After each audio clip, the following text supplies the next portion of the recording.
Addiction addiction और bad habits में क्या डिफरेंस है? क्या ये दोनों सेम है? दोनों एक ही चीज़ बता रही हैं या कुछ अलग बता रही हैं? जैसे हम कुछ हैबिट्स में चेंज करके अपनी बैड हैबिट्स को गुड में कन्वर्ट कर सकते हैं या उनसे छुटकारा पा सकते हैं। Is this possible in the case of addiction also? या फिर वी नीड ड्रग और some kind of therapy to be free from any type of addiction? ये सारी चीज़ें we will discuss in this video and understand the medical science in layman terms. My name is Dr. Ashish Yadav, and let's discuss addiction, its effect, how to identify it, and how to cope up with it in brief. सबसे पहले we have to understand कि addiction है क्या? क्या ये bad habit है या अलग चीज़ है? फर्स्ट ऑफ ऑल, एडिक्शन ज़रूरी नहीं किसी एक ड्रग से या किसी सब्सटेंस से हो. We can be addicted to a particular behavior, to a particular feeling, or to a particular thing also. जैसे आज के टाइम में many people are addicted to mobile phones और social media और YouTube, but we have to find a difference कि क्या ये person या आप खुद उस चीज़ से एडिक्ट हैं या फिर you are doing it because you want to, you are not addicted to it.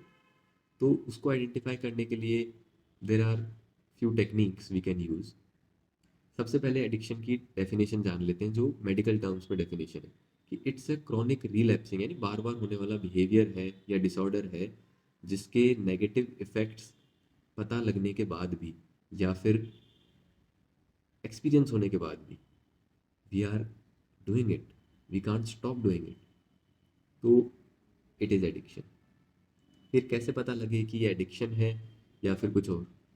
तो सबसे पहले, जिस भी चीज़ के बारे में यू आर कंफ्यूज और यू आर थिंकिंग कि it may be an addiction, first keep that in mind and now try to answer these questions. क्या आप उस चीज़ को बार बार करने के रीजंस ढूंढते हैं? लॉजिकल रीजंस ढूंढते हैं? अपने मन को बार बार ये बोलते हैं नहीं ये तो सही चीज़ है, ये तो इसलिए करनी चाहिए या ये इस वजह से करनी चाहिए, हाउ इट इज़ हेल्दी या हाउ इट इज़ नॉर्मल. या फिर आप उस चीज़ के नेगेटिव इफेक्ट्स होने के बाद आफ्टर आफ्टर सम टाइम आप ये सोचते हैं कि अब इसको बिल्कुल बंद कर देंगे, ज़ीरो. लाइक कुछ लोग होते हैं, they keep using Instagram and social media for long hours and then after some time they realize this is impacting their studies, their work और देयर पर्सनल लाइफ. तो वो अब उसको बंद करना चाहते हैं. तो व्हाट दे डू इज कि कंप्लीटली बंद, 2 दिन 3 दिन तक बिल्कुल नहीं चलाना. एंड आफ्टर थर्ड डे और fourth day you start doing it again. Is this happening with you? क्या ऐसा लग रहा है आपको कि ऐसा हो रहा है?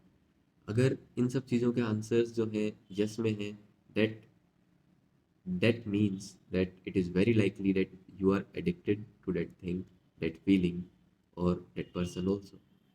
Now the next question is कि ये सब तो पता है, पर फ्री कैसे हो एडिक्शन से?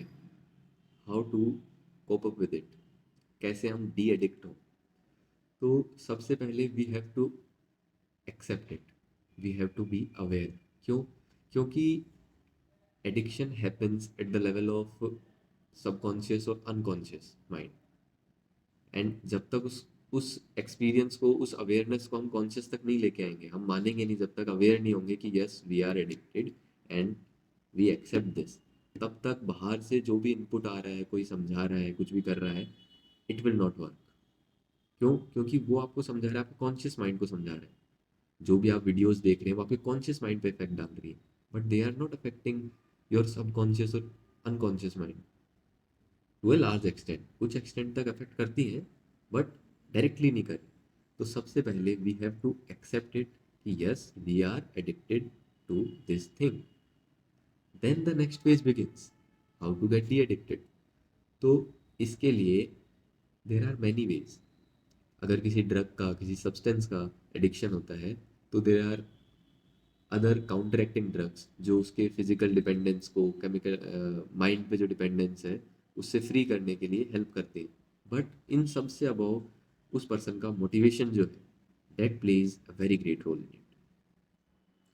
जितनी भी थेरेपीज होती हैं, काउंसलिंग सेशंस होते हैं, या कोई साइकेट्रिस्ट, साइकोलॉजिस्ट समझाता है किसी को रिगार्डिंग एडिक्शन एंड ऑल, तो what he is trying to do, वो आपको रियलाइज करवाना चाह रहा है कि you are addicted and then what are the effects, क्या हो रहा है इसकी वजह से आपकी पर्सनल लाइफ में, प्रोफेशनल लाइफ में, आपकी बॉडी पे, आपकी माइंड पे। और वो अंदर से जब वो गिल्ट आ रहा है या वो जो अंडरस्टैंडिंग आ रही है, it helps you, it gives you a motivation to get de addicted from that thing.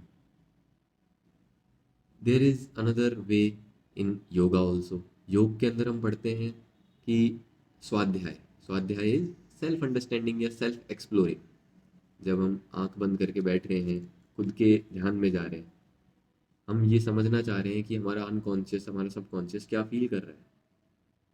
But ये आज के टाइम पे बहुत ज़्यादा डिफिकल्ट हो गया। कैसे? आप किसी पर्सन को 10 मिनट बोलो आंख बंद करके बैठने के लिए, नहीं बैठ पाएगा। क्यों? क्योंकि उसके माइंड में इतने सारे थॉट्स, इतनी सारी फीलिंग्स, इतनी सारी चीज़ें एक साथ आ रही हैं कि अब वो ध्यान या वो मेडिटेटिव स्टेट आ ही नहीं पा रहा है।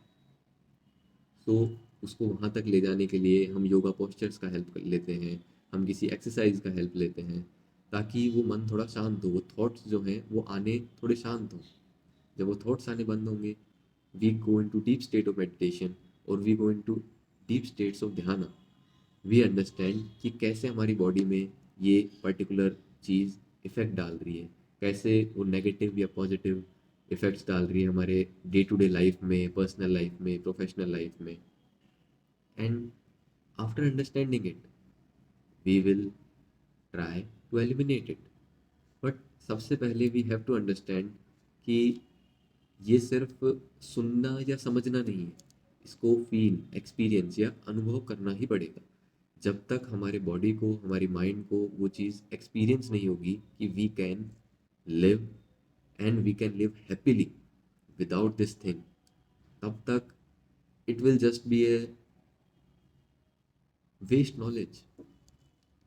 आप सब चीज़ समझ रहे हैं, सुन रहे हैं, नॉलेज बढ़ाते जा रहे हैं, बढ़ाते जा रहे हैं, but you are not experiencing it, you are not experiencing the effects of let's say योग और exercise, meditation.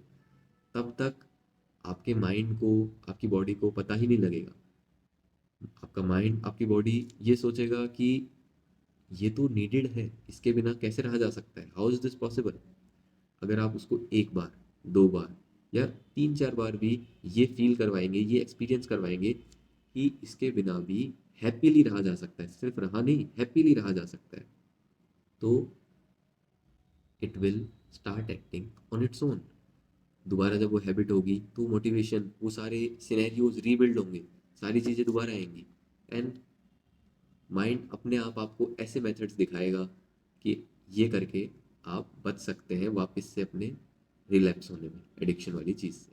Now let's discuss the final treatment in brief also, कि मेडिकल साइंस में या एज ए डॉक्टर हम क्या treatment देते हैं।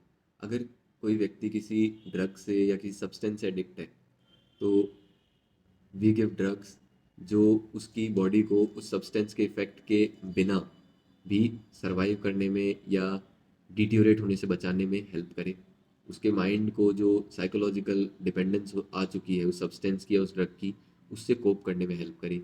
And then हम उसे बिहेवियरल, उसके जो कॉग्निटिव बिहेवियरल थेरेपी के थ्रू उसके बिहेवियर को मॉडिफाई करते हैं, उसको इम्प्रूव करवाते हैं, उसको मोटिवेशन दिलवाते हैं, उसको समझाते हैं कि how you can be free from it. And अगर कोई सब्सटेंस या ड्रग नहीं है, कोई थिंग है, गैजेट है, सोशल मीडिया है, कोई फीलिंग है, कोई पर्सन है, तो इन सब चीज़ों से we can be de addicted without the help of any drug also. But कैसे? सबसे बेस्ट तरीका जो है वो है योग। पर आज के समय पे योग को सिर्फ पोस्चर्स तक लिमिट कर दिया गया है, and that too without perfection. So you are not getting any benefits, and जब बेनिफिट्स नहीं मिल रहे, जब वो एक्सपीरियंस नहीं हो रहा माइंड को कि यस इट इज़ हेल्पिंग, तब उसकी कोई वैल्यू नहीं है, उसका कोई मीनिंग नहीं है।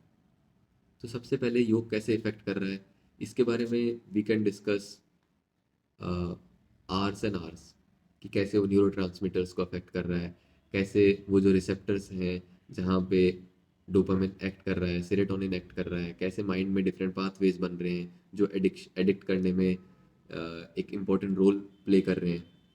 तो इन सब चीज़ों पे योग कैसे अफेक्ट कर रहा है, we will discuss it in coming videos also.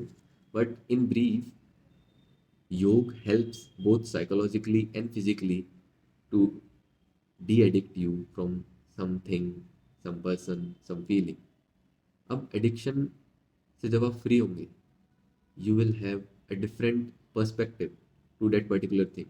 You will do it, but only when you want to. जरूरी नहीं कि सोशल मीडिया से मैं डी एडिक्ट हो गया, अब तो मैं सोशल मीडिया चलाऊंगा ही नहीं, अब तो कभी चलानी ही नहीं है. नहीं, अब चलाइए, पर now it's not a compulsion for you, it's a choice. And it's all about choices. अगर कोई भी चीज़ कंपल्सन बन रही है तो वो एक बंधन बन रहा है.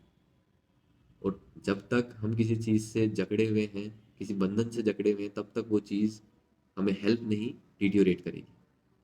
On this note, let's end this session, end this discussion, and we will see different new things in upcoming videos. Thank you.